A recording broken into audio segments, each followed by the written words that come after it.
In times of tumult and tragedy, Piper's parade and pageant brought brief reprieve on the South Lawn.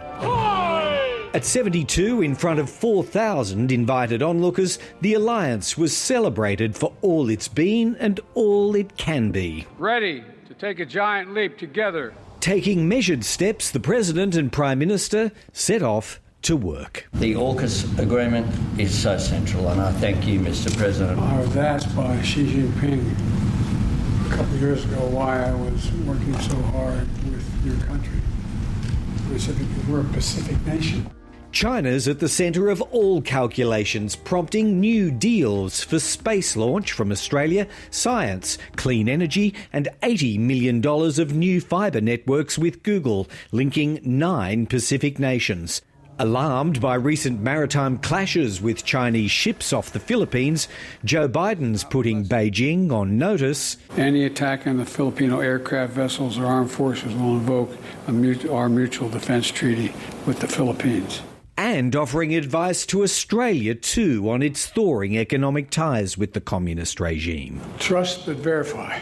In the White House, virtually 2 years ago, the AUKUS submarine deal took shape publicly. Lately, it's been taking on water in Congress and Senate. The question is not if, but when. So I'm confident that we are going to be able to get the money for AUKUS. And I certainly appreciate once again, Mr. President, your call for this legislation to be passed.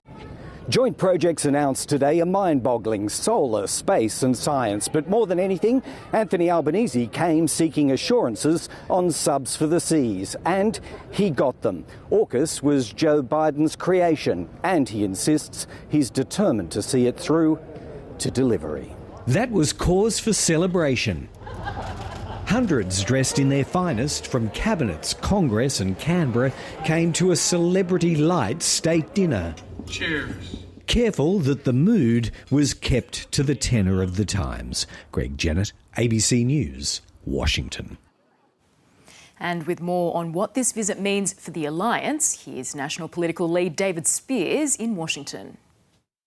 The White House could have scaled back or even delayed Anthony Albanese's official visit here this week, given the crisis in the Middle East, but it didn't.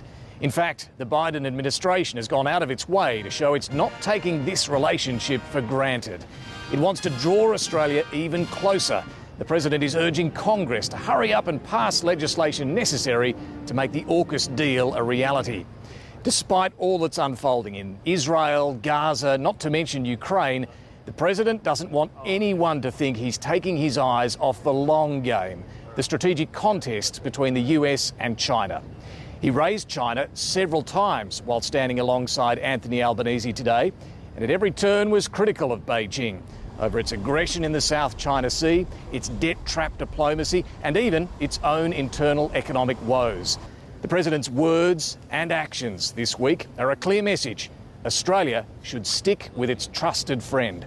And it's surely no coincidence that message is being delivered just as Australia's relationship with China improves, and just 9 days before the Prime Minister makes a highly anticipated visit to Beijing.